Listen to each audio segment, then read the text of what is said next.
Graça e paz, irmãos, amém? Eu estou muito feliz de estar aqui.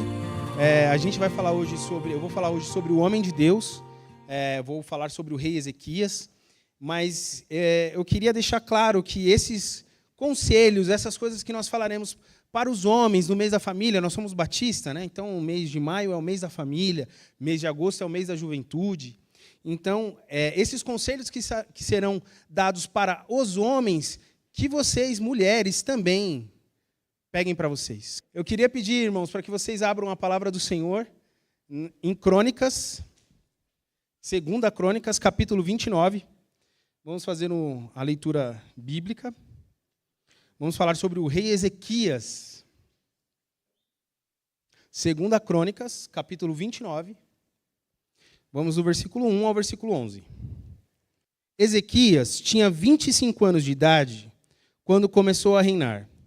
E reinou 29 anos em Jerusalém. O nome de sua mãe era Abia, filha de Zacarias. Ele fez o que o Senhor aprova, tal como tinha feito Davi, seu predecessor. No primeiro mês do primeiro ano do seu reinado, ele reabriu as portas do templo do Senhor e as consertou. Convocou os sacerdotes e os levitas, reuniu-os na praça que fica no lado leste e disse: escutem-me, levitas. Consagrem-se agora e consagrem o templo do Senhor, o Deus de nossos antepassados. Retirem tudo que é impuro do santuário. Nossos pais foram infiéis, fizeram o que o Senhor, o nosso Deus, reprova e o abandonaram. Desviaram o rosto do local da habitação do Senhor e deram-lhe as costas. Também fecharam as portas do pórtico e apagaram as lâmpadas. Não queimaram incenso, nem apresentaram holocaustos no santuário para o Deus de Israel. Por isso, a ira do Senhor caiu sobre Judá e sobre Jerusalém, e ele fez deles objeto de espanto, horror, zombaria, conforme vocês podem ver com os seus próprios olhos. Por isso, os nossos pais caíram à espada, e os nossos filhos, as nossas filhas e as nossas mulheres foram levadas como prisioneiros.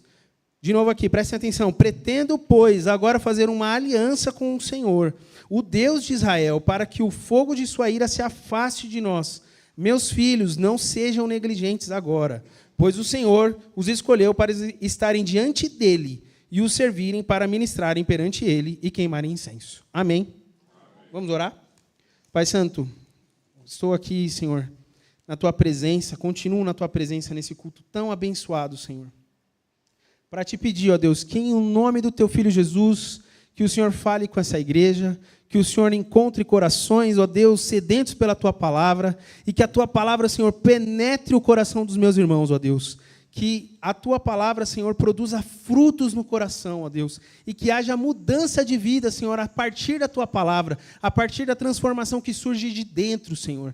Abençoa esse local, abençoa as pessoas que estão aqui, me abençoa, Senhor, me usa, que eu não te atrapalhe, Senhor, em nome de Jesus. Amém. Meus irmãos, o que está acontecendo aqui? O rei Ezequias, a gente acabou de ler, quando o rei Ezequias ele começa a reinar. O rei Ezequias, quando ele começa a reinar em Judá, a terra está arrasada, meus irmãos. Está tudo detonado, o reino de Judá. Acás, o seu predecessor, o seu antecessor, ele fecha o templo, ele faz... pensa assim, o templo era uma identificação do povo de Israel. Era algo muito importante para aquelas pessoas. Então, quando as pessoas...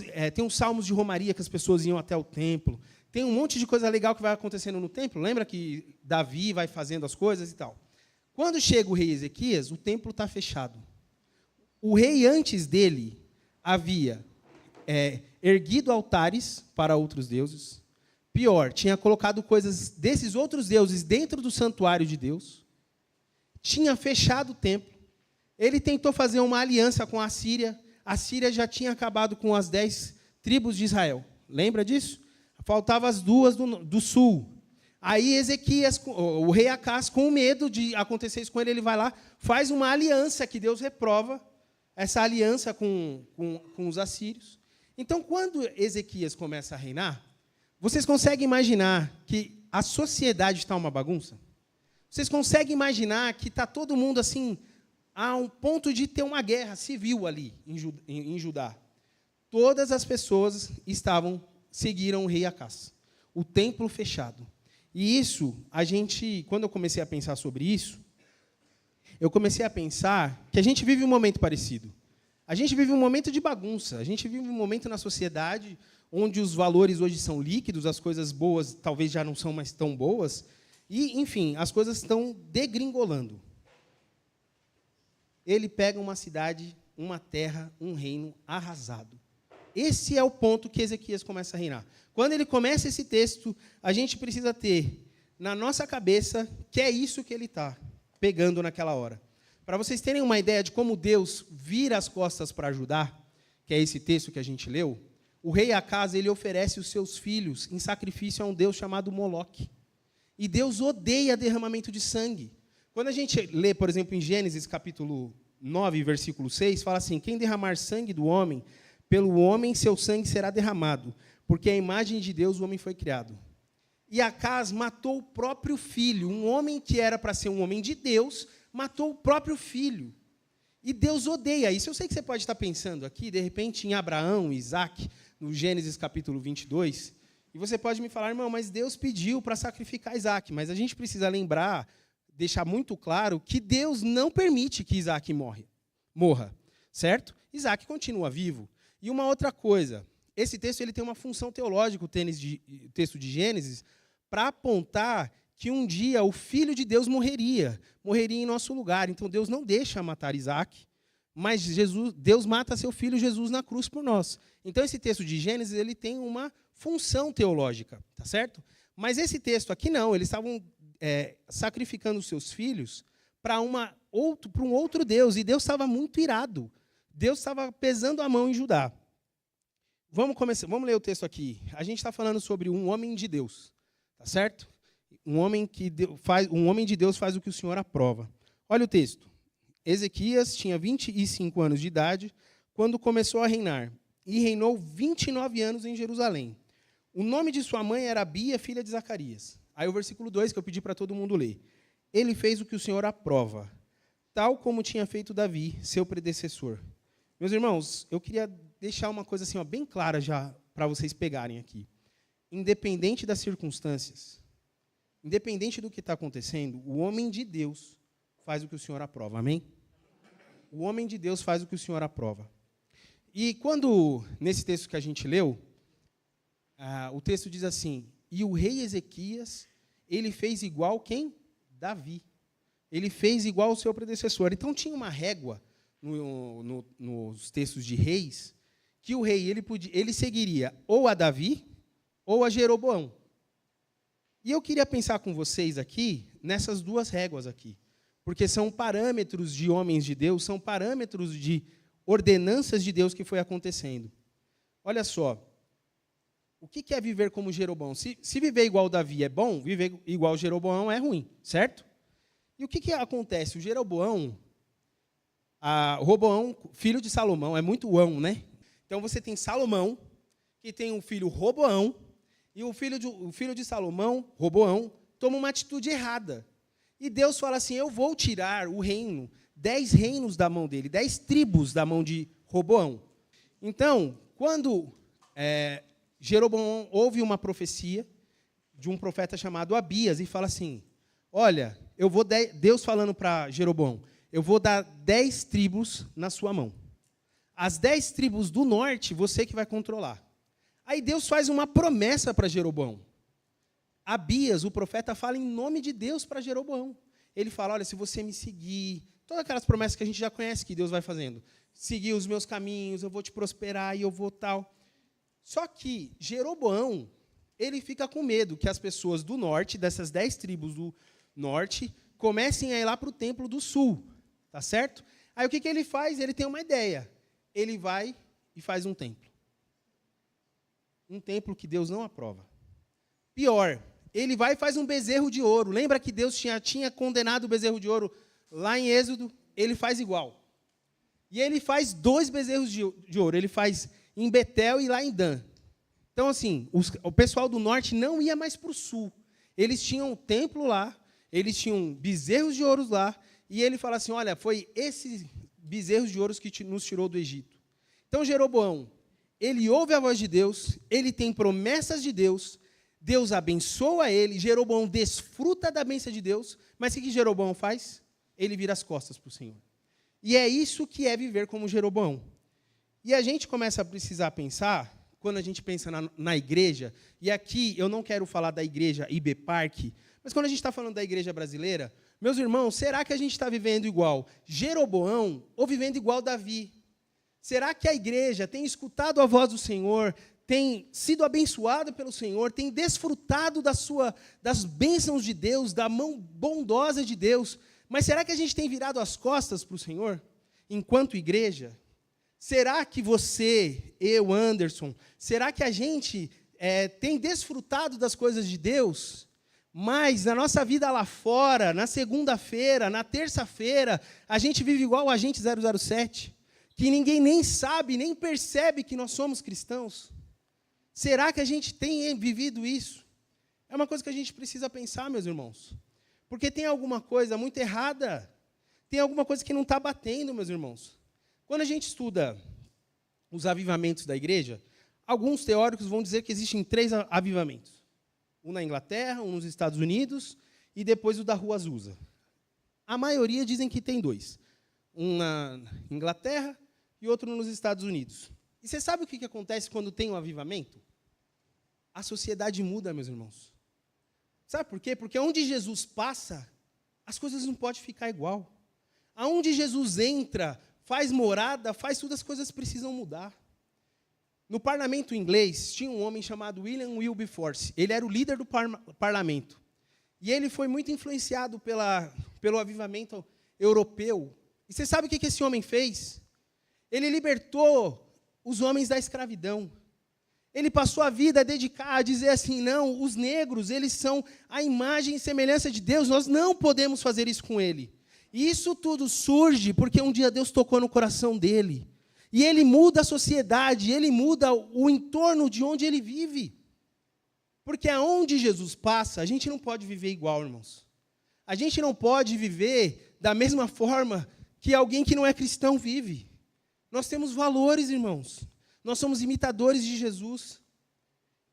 Você tem, por exemplo, no avivamento dos Estados Unidos, a educação pública.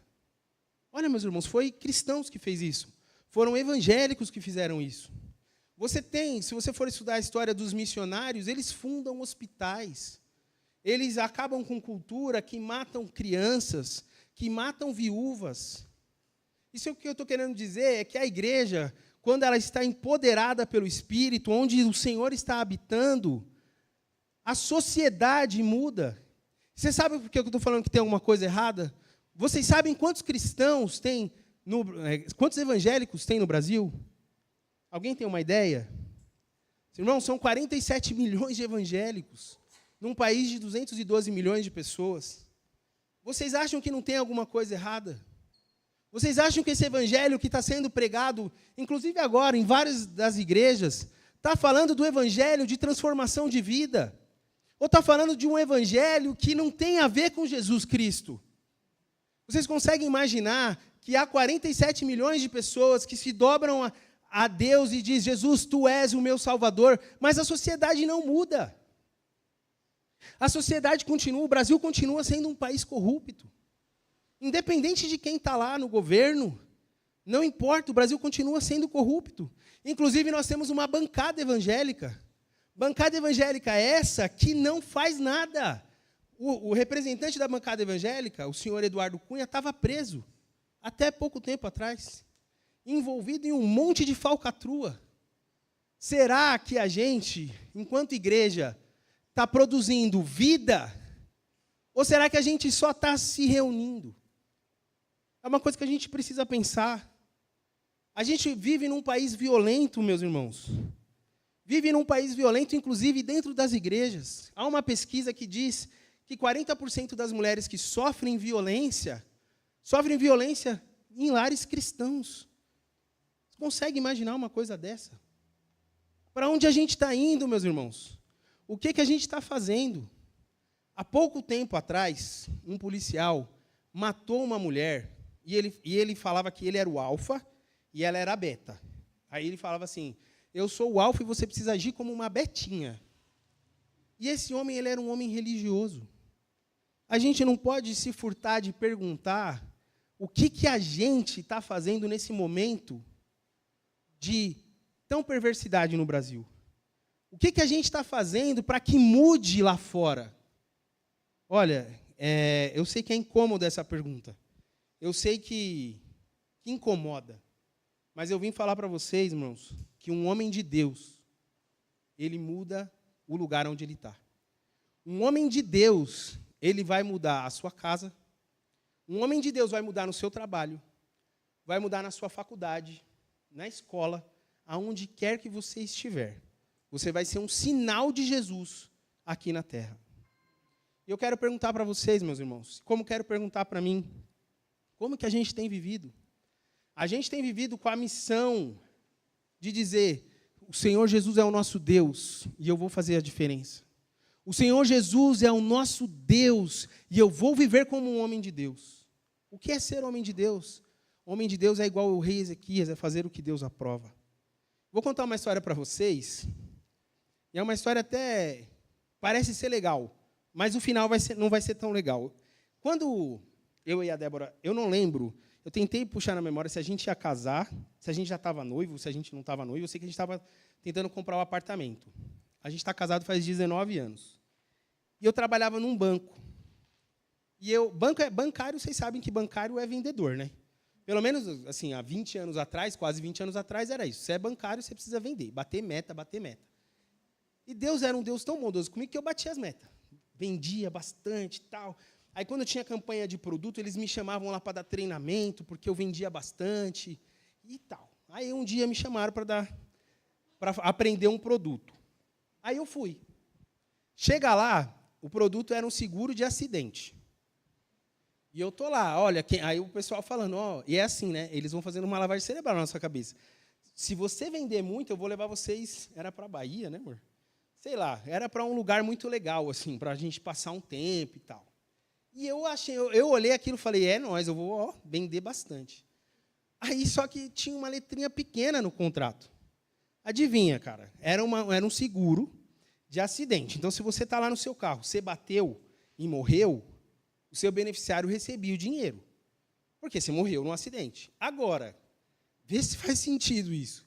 Você fala, está dirigindo, bateu o carro. Tem algum bancário aqui? Tadinho, eu ia mandar um abraço para vocês. Graças a Deus não tem. Aí, se você está lá no carro, quando você bateu o carro, você foi para o hospital. Você não morreu no acidente.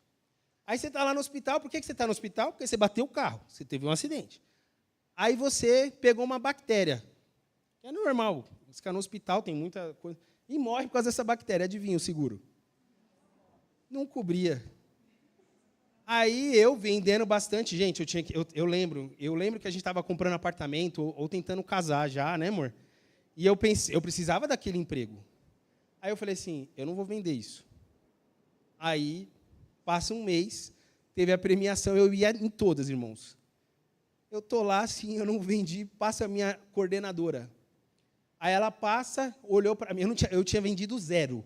Não é que eu não tinha batido minha meta, eu não vendi nenhum, 0, eu nem ofertei aquele trem. Aí minha coordenadora passa, a gerente do andar, faz assim, Anderson, vem aqui. Eu andando, eu só pensando, como é que eu vou explicar isso para minha esposa, para minha noiva? Olha, eu fui mandado embora, a gente só precisa casar. Tem alguém aqui que vai casar? Nossa, ali em cima.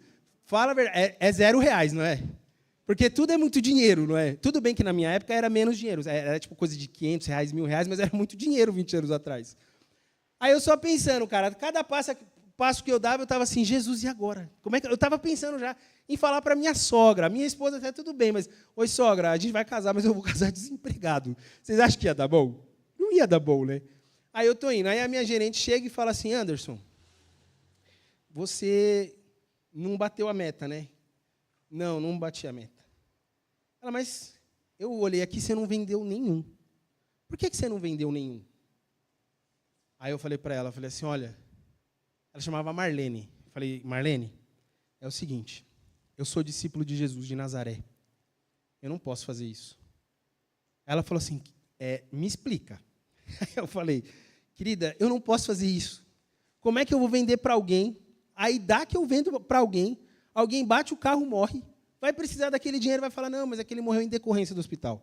Eu falei, eu não posso fazer isso. Aí ela falou assim, aí eu falei, porque eu sou discípulo de Jesus. Ela falou, eu também sou cristã. E ela me deu um boi. Falou, vai para lá. E eu comecei falando que essa história parece ser uma história legal, porque eu tive uma posição legal, mas se você me perguntar, você faria isso hoje? Vou falar para você, irmão, eu não sei. Estou confessando um pecado aqui. Graças a Deus vocês não me conhecem muito, então dá para confessar um pecado assim mais tranquilo. Mas se você me perguntar, irmão, você faria isso hoje? Eu ia falar para você, irmão, eu não sei. Mas a gente precisa dessa intrepidez de dizer, eu sou discípulo de Jesus. Eu não vou fazer isso. Eu não vou compactuar com as coisas que as pessoas estão fazendo de errado. Eu fico triste de pensar nisso. Quando eu comecei a pensar nisso, eu confesso, irmãos, que quando eu estava escrevendo o sermão, eu até chorei. Porque eu falei, Deus, eu não sei se eu faria isso mesmo. Mas a gente precisa, irmãos, assumir a nossa posição e ser fiel a Deus. Eu não sei se em algum outro tempo, eu sou cristão desde 98. Eu não sei se em algum outro tempo foi mais fácil ser cristão. Se o mundo era melhor, menos bagunçado, mas eu sei que hoje a gente precisa assumir nossa posição. Eu sei que a gente precisa estar no lugar da trincheira, dizendo, eu sou discípulo de Jesus, e eu não vou fazer esse tipo de coisa. Eu sou discípulo de Jesus, e eu não vou vender esse produto. Eu sou discípulo de Jesus, e eu vou trabalhar, eu vou honrar o meu chefe. Eu vou fazer o que precisa ser feito. Porque a gente precisa, irmãos, ter na nossa cabeça, nós vamos viver igual Jeroboão, ou nós vamos viver igual Davi. Porque um dia nós daremos conta disso. Nós daremos conta de ter vivido igual Jeroboão ou igual Davi. E o que significa viver igual Davi? Irmãos, Davi, ele era um cara cheio de defeitos. Eu nem preciso falar, porque todo mundo sabe das histórias de Davi. Davi era um homem sanguinário. Davi foi um homem adúltero, assassino. Davi foi um péssimo pai. Se você ler a história de Davi, ele binga, bicho. Ele consegue ser o pior pai da Bíblia. Ele é horrível como pai, coitado. Mas tinha uma coisa, Davi, ele era um homem segundo o coração de Deus, no sentido porque quando ele pecava, ele se arrependia. Ele voltava, tentava viver em novidade de vida. Eu estou falando para vocês, nós vamos ser perfeitos, meus irmãos, é bobagem esse tipo de discurso. Nós não vamos ser perfeitos, mas a gente precisa tentar. A gente precisa viver a nossa vida em santidade. A gente precisa viver a nossa vida fazendo diferença. Porque não é possível que há 47 milhões de pessoas no Brasil e o Brasil não tem nenhuma grande mudança. Mas eu quero falar para vocês, meus irmãos, em nome de Jesus, que o homem de Deus, ele faz o que o Senhor aprova, independente do que está acontecendo. Um homem de Deus faz o que o Senhor aprova, independente das consequências. Vamos fazer diferença, meus irmãos. Eu oro a Deus em nome de Jesus, que essa igreja aqui, que Deus levante atalaias, que Deus levante homens fortes, mulheres, jovens, para ser sal nesse mundo, para fazer diferença. Amém. Que a IB Park seja uma referência. Fala, lá não, lá tem muito discípulo de Jesus. Lá não tem esses cristãos que estão fazendo tudo de errado. Que em nome de Jesus. Amém. Vamos continuar no texto. O terceiro versículo. No primeiro mês do primeiro ano do seu reinado, ele, Ezequias, reabriu as portas do templo e a consertou. Olha que incrível. Tem um escritor chamado David Peterson, que ele começa a explicar que as pessoas na antiguidade, elas procuravam montes que representavam deuses diversos. Inclusive, Deus, para falar com o povo naquele tempo, ele usa o Monte Moriá, ele usa o Monte Sinai, para que as pessoas entendessem o que Deus estava falando. Só que o nosso Deus, ele é diferente dos outros deuses. Ele é um Deus que quer habitar em nosso meio. Ele é um Deus que quer falar assim, eu sou o Criador dos céus e da terra e habito no meio de vocês. Lembra do Salmo? Salmo 121. Eleva os meus olhos para o monte, de onde me virá o socorro. O meu socorro vem de Deus, que fez os céus e a terra. Aquele salmista tem sentido isso para ele, porque cada monte pertencia a um Deus. Mas ele fala, o meu Deus não é um Deus de monte, é um Deus que fez os céus e a terra. E esse Deus é um Deus que ele quer habitar no nosso meio. Ele quer caminhar com a gente. A partir do capítulo 20 de Êxodo, ele manda a Moisés a construir um tabernáculo. Porque Deus queria caminhar no meio do povo. E não é assim, isso é a teologia do Antigo Testamento, de dizer que o templo, o tabernáculo, a arca do Senhor, simbolizava a presença do Senhor, simbolizava a habitação do Senhor. Quando a gente fala do templo hoje, a gente está falando desse templo. Lembra de 1 Pedro, capítulo 2, que ele vai falar assim, que nós somos como pedras vivas, que a gente vai se juntando, pedrinhas vivas, até que se torne o templo. Então, na teologia do Novo Testamento, o templo significa a habitação do Senhor. E Deus, ele quer viver no nosso meio, e Deus vive no nosso meio hoje através de quem? Do Espírito Santo. Nós somos a habitação do Espírito Santo. Então, o que quer dizer consertar o templo? Meus irmãos, quer dizer que a gente não pode entristecer a habitação do Senhor dentro de nós, que é o Espírito Santo. Eu estou falando para vocês que existe, tanto no Antigo Testamento, como no Primeiro Testamento, no Primeiro e no Segundo, ou Antigo e Novo Testamento, vai dizer que o cristão, ele é capaz de entristecer o Espírito Santo. Ele é capaz de entristecer aquele que habita dentro de você, que faz de você um templo. É a mesma coisa de fechar o templo, é a mesma coisa que o Acas fez. E quando a gente olha isso, a gente fala assim, esse cara era meio doido, não é não? Fechar o templo. Mas a gente faz isso também, irmãos. Todo mundo. Todo mundo. De lá de cima até de baixo, de todo mundo. A gente fecha o templo, porque a gente entristece, tem coisas que nós fazemos que entristece o Espírito Santo. Eu não vou ler o texto, porque eu já estou bem adiantado, mas eu queria falar para vocês que em Efésios, capítulo 4, em Isaías 63, vai falar das coisas que entristecem o Espírito. O apóstolo Paulo vai falar assim que o cristão que mente, ele entristece o Espírito Santo. Pensa numa coisa feia, crente que mentindo, irmãos. Não é verdade? Todo mundo, mentir é feio, mas crente mentindo é pior. Só Deus. A gente fica irado com os nossos irmãos. Esse é o texto de Efésios 4. Eu não vou ler, tá bom? Porque eu já estou adiantado aqui. Crente que fala palavrão, a boca suja. O pastor, no primeiro domingo do sermão de maio, ele pregou em Efésios, capítulo 5, versículo 1 e 2.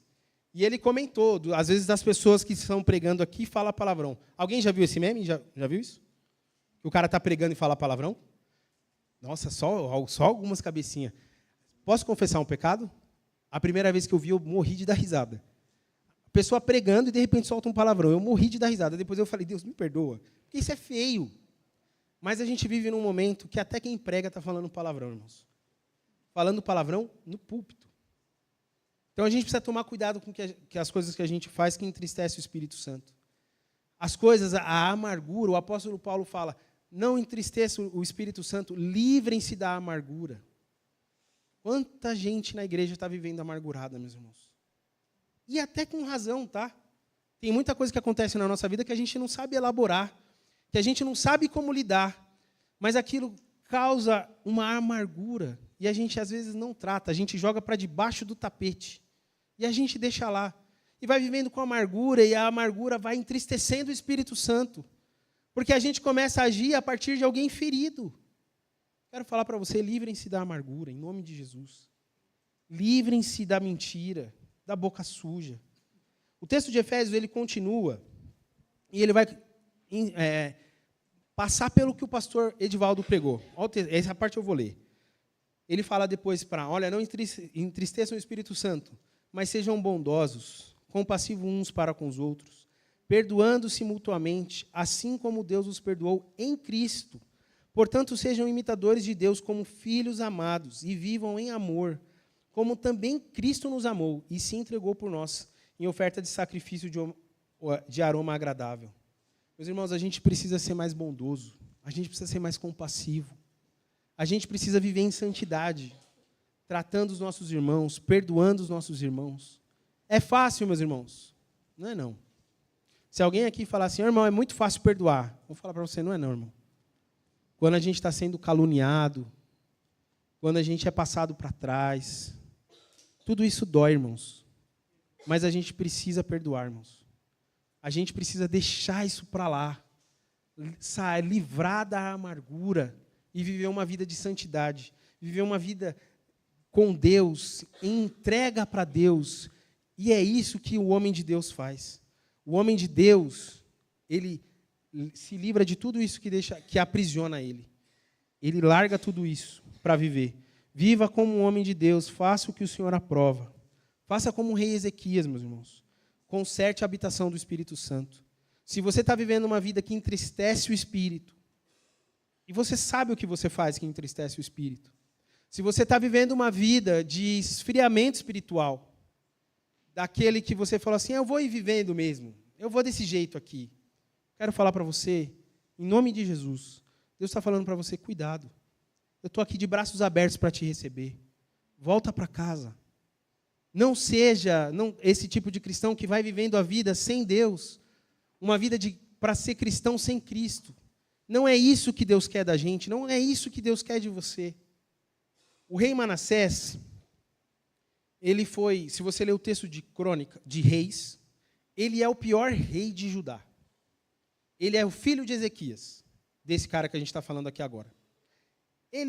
Deus, quando acaba o reinado de Ezequias, Deus fala assim, chega, eu vou destruir Judá, eu vou mandar eles para a Babilônia. Acabou Judá. Deus faz isso.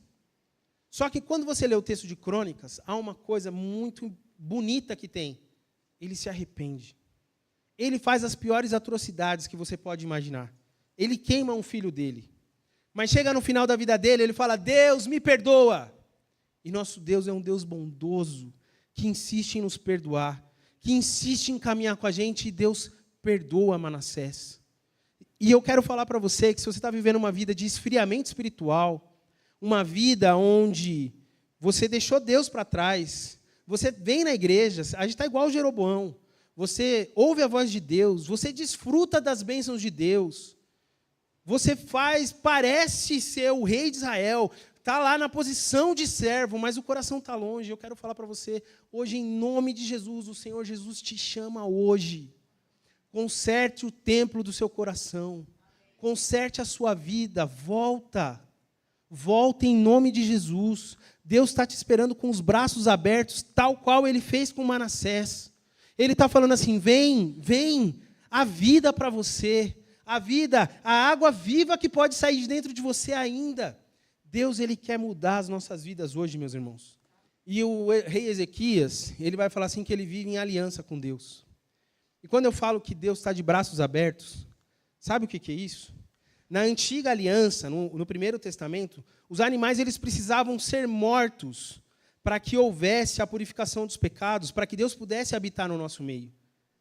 Mas na segunda aliança, Jesus faz esse papel e Ele morre em nosso lugar. Jesus morreu no seu lugar, no meu lugar, para que a gente tivesse vida em Deus, para que a gente pudesse ter livre acesso com Deus. Jesus, Ele toma o cálice da ira, para que a gente pudesse tomar o cálice da comunhão. Jesus morre por você. O rei Ezequias fala, vamos viver sob a aliança de Deus. E eu falo para você, o homem de Deus, ele vive debaixo da aliança de Deus. Viva debaixo dessa aliança de Deus, que é Jesus, que Ele morreu e te salvou.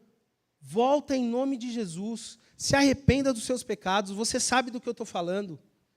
Tem um texto, agora, no finalzinho da vida de Ezequias, que ele ele comete uma atrocidade. Ele vai morrer, profeta Isaías, capítulo 38. E ele fala assim, Deus fala, vai lá Isaías, fala que ele vai morrer. E Isaías vai lá e fala, olha, game over. E ele chora amargamente. E ele faz uma oração e Deus muda a sorte de Ezequias e dá mais 15 anos para Ezequias. E ele é pego pelo pecado do orgulho. Ele chama os babilônios entram, vê todo o ouro de Israel. Ele entrega o ouro para a Babilônia. Ele manda a bola pingando para eles. E, embora o rei Ezequias tenha tido uma vida quase impecável, sendo um homem igual a Davi, que buscou a vida de Deus, ele cometeu o pecado do orgulho. Não seja orgulhoso, meus irmãos. Então, eu queria falar para você, se o Espírito Santo de Deus te incomodou, se o Espírito Santo de Deus falou para você, que eu não sei o que ele falou, mas aonde está o esfriamento espiritual na sua vida, o que você precisa consertar, não seja orgulhoso. Se arrependa em nome de Jesus. Viva como um homem de Deus. Faça a diferença onde você está.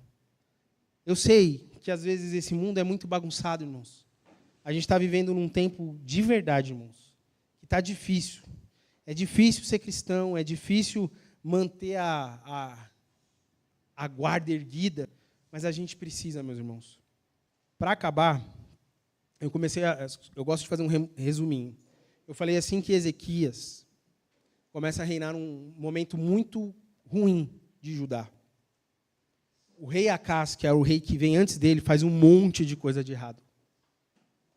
Mas o homem de Deus, ele faz o que o Senhor aprova, independente das circunstâncias que ele está vivendo.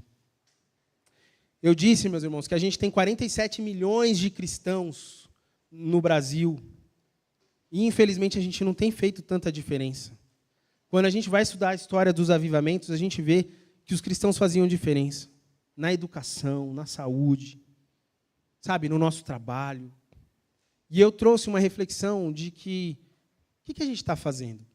A gente precisa tomar nosso lugar, precisa tomar nossa posição. Ezequias, ele conserta a habitação do Senhor, que era o templo.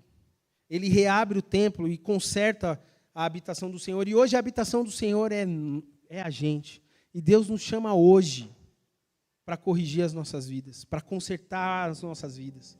Que a gente precisa viver debaixo da nova aliança. Viver debaixo da vontade de Deus, custe o que custar, porque o homem de Deus, ele vive para fazer diferença. Viva como um homem de Deus. Viva como um homem de Deus e faça o que o Senhor aprova.